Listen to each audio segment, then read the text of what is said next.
Hello friends, welcome to AKSIS academy daily current affairs. So ముందుగా నిన్న ఇచ్చినటువంటి క్వశ్చన్ని కనుక మనం చూస్తే, with reference to El Nino which of the following statements are correct. ఇందులో రెండవది చూడండి, ఫస్ట్ ఇది కరెక్ట్, రెండవది చూడండి. This warm current increases the temperature of the water on Peruvian coast by 10 degrees centigrade, thereby increasing the amount of plankton in the sea. సాధారణంగా ఎక్కడైనా plankton అనేది చల్లటి నీళ్ళలో పెరుగుతుంది తప్ప వామ్ వాటర్లో పెరగదు. సో కాబట్టి the second one is wrong and the answer is only one. So అలాగే before we go to the session, if you are looking for UPSC admissions, అట్లాగనే group 1 and group 2 both AP and Telangana, so దయచేసి కింద నెంబర్కి call చేయండి, they will give you all the details. ఇక ఈరోజు టాపిక్లో కనుక మనం వెళ్తే, ఆరెంజ్ ఎకనామీకి సంబంధించి న్యూస్ పేపర్లో ఒక టాపిక్ వచ్చింది. అయితే ఈ ఆరెంజ్ ఎకనామీకి సంబంధించి యూనియన్ బడ్జెట్ 2026లో కూడా ఫినాన్స్ మినిస్టర్ గారు దీని గురించి స్పందించడం జరిగింది. So what exactly this orange economy అనేది మనం ఈరోజు చూద్దాం. అలాగనే ఈ ఆరెంజ్ ఎకనామీ అంటే సాధారణంగా క్రియేటివ్ ఎకనామీని ఆరెంజ్ ఎకనామీ అని అంటారు. ఈ క్రియేటివ్ అండ్ ఆరెంజ్ ఎకనామీ ఇటీవల కాలంలో ఇంటర్నెట్ ఆధారంగా, ఎస్పెషల్లీ పెరిగినటువంటి ఇంటర్నెట్ కన్జంప్షన్, అలాగనే వస్తున్నటువంటి కొత్త కొత్త technologies including the artificial intelligence technologies కారణంగా ఈ యొక్క ఆరెంజ్ ఎకనామీ అనేది చాలా అద్భుతంగా పెరుగుతుంది. దీని ద్వారా జనరేట్ అయ్యేటటువంటి జీడిపి కానీ లేదా ఎకనామిక్ యాక్టివిటీస్ కానీ చాలా విపరీతంగా పెరుగుతున్నాయి. సో దీన్ని భారతదేశానికి కనుక మనం ఉపయోగించుకుంటే కరెక్ట్గా జీడిపి అనేటటువంటిది ఇంకా పరుగులు పెట్టే అవకాశం ఉంది. అయితే దీనికి సంబంధించి న్యూస్ పేపర్లో ఒక ఆర్టికల్ వచ్చింది. వాట్ ఎగ్జాక్ట్లీ దట్ ఆర్టికల్ అనేది మనం చూద్దాం. ఇండియా తన గ్రోత్ స్ట్రాటజీని క్రియేటివిటీ, కల్చర్, కంటెంట్ 3 Cలు ఉన్నాయి. మీరు బాగా అర్థం చేసుకోవాలి. ఆరెంజ్ ఎకనామీ అని అనగానే మనకి గుర్తు రావాల్సినటువంటి అంశం 3 Cలు. సి అని అనగానే క్రియేటివిటీ, అంటే కొత్త విషయాలను సృష్టించడం. అంటే ఇక్కడ క్రియేటివిటీ అని అనగానే కంటెంట్ క్రియేటివిటీ అని కూడా అనుకోవచ్చు. రెండోది కల్చర్, అంటే మన తాలూకా ఈ యొక్క ఏదైతే వారసత్వం అని అనుకోండి, సంస్కృతి అని అనుకోండి, దీన్ని విదేశాలకు లేదా మిగతా వ్యక్తులకు ఇంటర్నెట్ ఆధారంగా చెప్పడం అనుకోవచ్చు. 3 కంటెంట్, అది ఏ కంటెంట్ అయినా కావచ్చు. చదువుకునే వాళ్ళకి ఎడ్యుకేషన్ కంటెంట్ కావచ్చు, ఎంటర్టైన్మెంట్ కంటెంట్ కావచ్చు, ఎనీ అదర్ థింగ్. సో ఇక్కడ బేసికల్గా ఏంటంటే మనకున్నటువంటి కల్చరల్ ఎసెట్స్ని గ్లోబల్ ఇంటలెక్చువల్ ప్రాపర్టీ ఎసెట్గా మార్చి తద్వారా డబ్బులను సంపాదించడం లేదా ఆర్థిక వ్యవస్థని పరుగులు పెట్టించడం దీని యొక్క ముఖ్య ఉద్దేశం. ఇది మనకు అర్థం అవ్వాలి అంటే ముందుగా అసలు ఆరెంజ్ ఎకనామీ అనేటటువంటిది తెలుసుకోవాలి. అయితే ముందుగా మనం ఆరెంజ్ ఎకనామీకి చూసి తర్వాత ఆ పిక్చర్కి వద్దాం. ఆరెంజ్ ఎకనామీ అంటే ఏంటంటే ఇది ఒక ఆర్థిక నమూనా. అంటే ఇంగ్లీష్లో దీన్ని ఎకనామిక్ మోడల్ అని అంటాం. ఏంటి ఆర్థిక నమూనా? ఇందులో బేసికల్గా ఏముంటుంది? క్రియేటివిటీ, మనకున్నటువంటి కల్చర్ ఏదైతే ఉందో ఆ కల్చరల్ ఎక్స్ప్రెషన్, అట్లాగనే ఇంటలెక్చువల్ ప్రాపర్టీ, మేధో సంపత్తి హక్కులు. సో ఇది డైవర్స్ ఫీల్డ్స్లో ఉంటుంది. డిజైనింగ్లో, ఫిల్మ్లో, విఎఫ్ఎస్ ఎఫెక్ట్స్లో, యానిమేషన్స్, గేమింగ్, ఫ్యాషన్. అంటే ఇంటర్నెట్ ఆధారంగా వచ్చేటటువంటి సేవలు అన్నీ కూడా, అవి ఏ రకమైనటువంటి సేవలైనా కావచ్చు. సో ఇంటర్నెట్ ఆధారిత సేవలన్నీ కూడా ఆరెంజ్ ఎకనామీలో భాగమే. So they're all part of the orange economy. ఇది ఏం చేస్తుంది అంటే బేసికల్గా ఈ కల్చరల్ అసెట్స్ ఏవైతే ఉన్నాయో ఇంటర్నేషనల్గా దీన్ని స్కేలబుల్ చేసి, అంటే ఇప్పుడు for example think in this way, there is one movie which is created in India. The moment you display or broadcast that movie in YouTube or any other channels, all over the world people can watch it.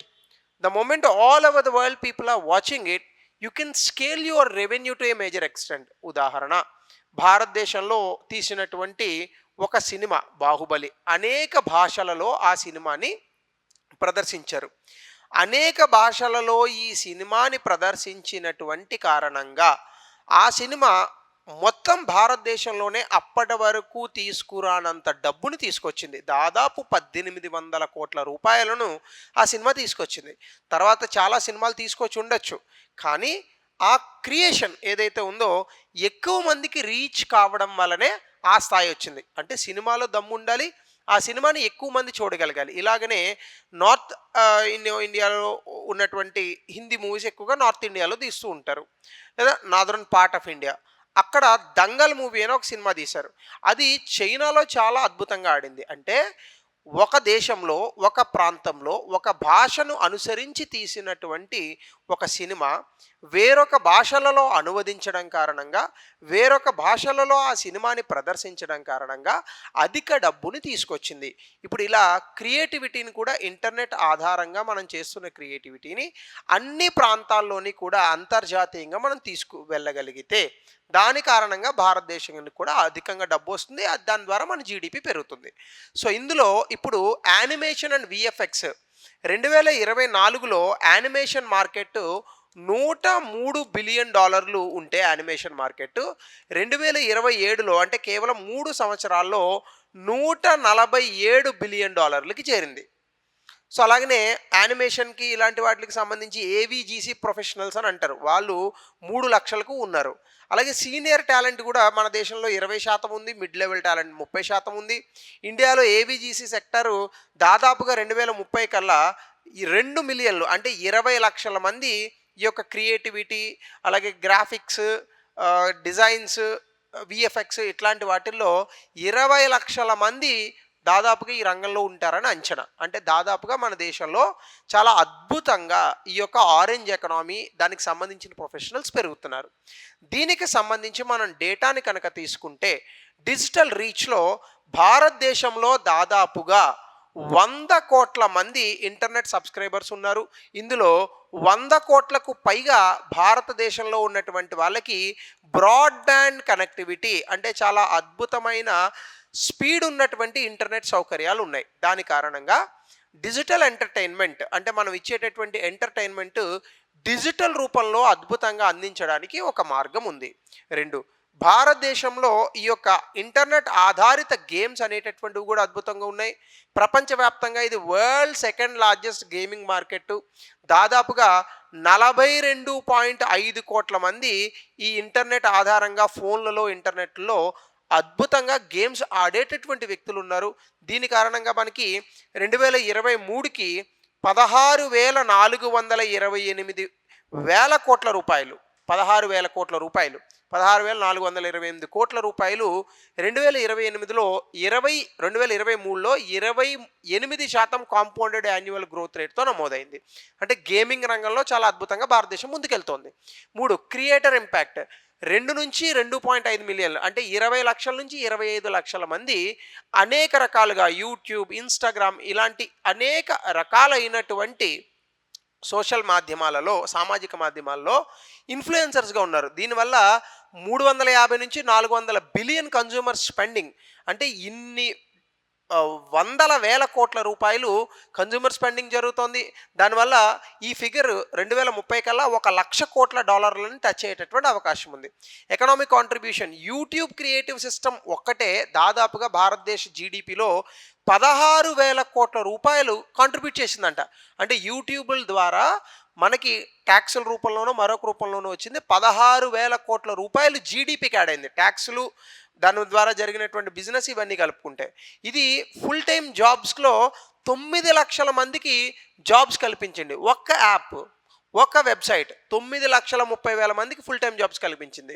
అలాగే orange ఎకనామీని కనుక మనము engine of the growth అంటే రాబోయేటటువంటి రోజుల్లో GDP పెరగడానికి orange ఎకనామీని కనుక మనం వాడుకుంటే మానిటైజేషన్ ఆఫ్ కల్చరల్ అసెట్స్ అంటే by transforming myths, languages and local traditions మన దేశంలో అనేక రకాలైనటువంటి పురాతన అంశాలు ఉన్నాయి, అద్భుతమైన గ్రంథాలు ఉన్నాయి, పురాణాలు ఉన్నాయి, ఇతిహాసాలు ఉన్నాయి, రకరకాల స్టోరీస్ ఉన్నాయి. ప్రపంచంలోనే లాంగెస్ట్ ఎపిక్ మహాభారత ఇట్లాంటివన్నీ అట్లని కూడా రకరకాల భాషల్లోకి మనం కనుక ప్రచురించి ప్రపంచానికి తెలియజేయగలిగితే భారతదేశ సంస్కృతి, భారతదేశ గొప్పదనం వేరే దేశాలకు తెలుస్తుంది. తద్వారా డబ్బు కూడా వస్తుంది. కాకపోతే అందులో క్యారెక్టర్స్ని, ఫ్రాంచైజెస్ని మనం ఖచ్చితంగా ఇంటలెక్చువల్ ప్రాపర్టీ చేయాలి. అంటే ఇప్పుడు ఫర్ ఎగ్జాంపుల్ శ్రీకృష్ణుడిని మనం ఏ ద్వారా క్రియేట్ చేసాం, వేరే దేశాలు క్రియేట్ చేసుకునేటటువంటి అవకాశం ఇవ్వకూడదు. దాని మీద ఐపీ తీసుకోవాలి. ఇట్లా లాంగ్ టర్మ్ వాల్యూని ఇండియా ఎక్స్ట్రాక్ట్ చేసుకోగలగాలి. అలాగే మల్టీ డిసిప్లినరీ కన్వర్జెన్స్ కనుక మనం చూస్తే intersection of design, filming, gaming వీటిలన్నిటిని కూడా అనేక రకాల మల్టీ లేయర్స్లో వీటిని వాడుకోవచ్చు. సో ప్రపంచవ్యాప్తంగా ఈ ఎక్స్పీరియన్స్‌ల్ని అడాప్ట్ చేసుకునేటట్టుగా చేసి దాని నుంచి డబ్బుని సంపాదించాలి.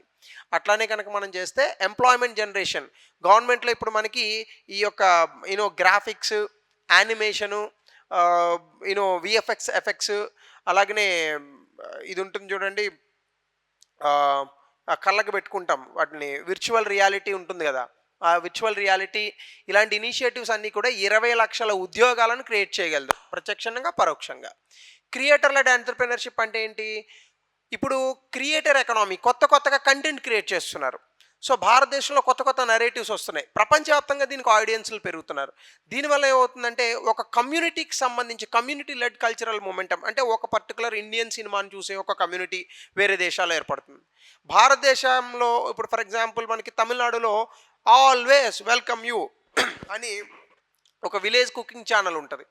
ఆ విలేజ్ కుకింగ్ ఛానల్ని ప్రపంచ దేశాల్లో అన్ని ప్రాంతాల్లో చూస్తారు. సో ఇవన్నీ కూడా మనకు వచ్చేటటువంటి అంశాలు. అట్లానే స్ట్రాటజిక్ ఇన్ఫ్రాస్ట్రక్చర్, మన తాలూకా కల్చర్ని ఒక నేషనల్ ఇన్ఫ్రాస్ట్రక్చర్గా చేసుకొని స్కేలప్ చేయాలి, ఇంటలెక్చువల్ ప్రాపర్టీ చేసుకొని. అంటే భారతదేశంలో ఉన్నటువంటి అద్భుతమైనటువంటి కల్చర్స్, విధి విధానాలు, అనేక రకమైనటువంటి అంశాలను సినిమాల రూపంలో, స్ట్రీమింగ్ రూపంలో, మరొక రూపంలో ప్రపంచానికి కనుక అందించగలిగితే ఇంటలెక్చువల్ ప్రాపర్టీ చేసి దీని ద్వారా కూడా మనకు డబ్బులు వస్తాయి. అయితే ఇందులో చాలా ఛాలెంజెస్ ఉన్నాయి. ఏంటంటే ఈ క్రియేటర్ ఎకనామీ అంతా కూడా ఫారెన్ ప్లాట్ఫామ్స్, అంటే అమెరికా వాడు తయారు చేసిన గూగుల్, యూట్యూబ్, ఫేస్బుక్, ఇన్స్టాగ్రామ్ ఇవన్నీ ఎవరు తయారు చేసినాయి? వాళ్ళు తయారు చేసినాయి. కాబట్టి వాళ్ళ ఆల్గారిథమ్స్ అండ్ పాలసీస్ మనల్ని రెస్ట్రిక్ట్ చేయొచ్చు. 2, ల్యాక్ ఆఫ్ ఐపీ ఓనర్షిప్. మనం ఎప్పుడు హై క్రియేటివ్ కంటెంట్ తయారు చేస్తారు మన ఇండియాలో, దానికి ఇంటలెక్చువల్ ప్రాపర్టీ, పేటెంట్స్ అవేవి ఉండవు అన్నమాట. కాబట్టి స్టోరీ టెల్లింగ్ సిస్టమ్స్కి, క్యారెక్టర్స్కి ఎవరు ఐపీ తీసుకోరు. దానివల్ల ఏమవుతుంది? ఎవడో ఒక ఛానల్ పెడతాడు, దాన్ని చూసి మరొకటి రెప్లికా చేస్తాడు. ఇది ఒక సమస్య ఉంది.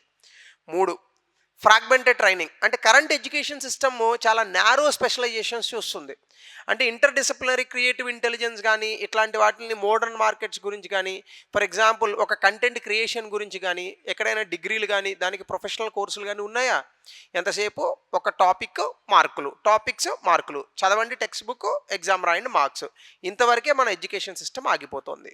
అలాగే మానిటైజేషన్ ఫెసిలిటీ, క్రియేటర్ వెల్త్ అనేది అన్స్టేబుల్. ఒకరోజు యూట్యూబ్లో ఒకటికి ₹1,00,000 రావచ్చు, మరొక నెలలో రాకపోవచ్చు. కాబట్టి కేవలం అడ్వర్టైజింగ్ మార్కెట్స్ మీదే ఉండకుండా ప్రొప్రైటరీ ఫార్మాట్స్ అండ్ లైసెన్సింగ్, అంటే ఒక ఐపీ, ఫర్ ఎగ్జాంపుల్ మహాభారతం అనేటటువంటి దాన్ని భారతదేశంలో కేవలం భారతీయులు మాత్రమే ఆ కంటెంట్ని క్రియేట్ చేసేటట్టుగా మనం ఇంటలెక్చువల్ ప్రాపర్టీని క్రియేట్ చేసుకోవాలి. అట్లానే ఫండింగ్ అండ్ లీగల్ లిటరసీ, అంటే greater access to capital and improved legal literacy అనేటటువంటిది. అంటే ఇప్పుడు ఫర్ ఎగ్జాంపుల్ ఇలాంటివన్నీ తయారు చేయడానికి మనకి క్యాపిటల్ కావాలి, లీగల్ లిటరసీ అంటే ఇంటలెక్చువల్ ప్రాపర్టీని ఎలా పొందాలి, వీటికి సంబంధించినటువంటి చట్టపరమైనటువంటి అంశాలకు సంబంధించి కొంత అవగాహన రావాలి. ఇది ఇంటర్నేషనల్గా అంటే అంతర్జాతీయంగా దీన్ని ఎట్లా డిస్ట్రిబ్యూట్ చేయాలి, ఇవి కూడా తెలియాలి. ఎప్పుడైతే ఈ విషయాలన్నీ మనకు తెలుస్తాయో దెన్ మనకి చాలా అద్భుతమైనటువంటి కంటెంట్ క్రియేటర్స్ భారతదేశంలో ఉన్నారు. తద్వారా చాలా డబ్బుని మనం విదేశాల నుంచి సంపాదించవచ్చు. అది దీని యొక్క ముఖ్య ఉద్దేశం. సో అయితే ఇప్పుడు చెప్పినటువంటి ఆరెంజ్ ఎకనామీ ఛాలెంజెస్ని బ్రేక్ చేయడానికి ఏ మెజర్స్, ఏ సూచనలు పాటిస్తే మంచిది, అది ఈ ప్రశ్న ఇప్పుడే ఇచ్చాను. దీనికి సంబంధించి 250 పదాల్లో అసలు ఆరెంజ్ ఎకనామీ అంటే ఏంటి, దీని potential engine of economic growth, ఇందాక నేను చెప్పిన అంశాలను ఆధారంగా చేసుకొని దీనికి సమాధానం రాయండి. సో ఇది ఆరెంజ్ ఎకనామీ. ఇప్పుడు ఈ క్లాస్ చెప్తుంది కూడా ఆరెంజ్ ఎకనామీలో భాగమే. సో కాబట్టి ఇలా ఆరెంజ్ ఎకనామీ బాగా పెరగాలని ఆశిద్దాం. Thank you. Have a good day.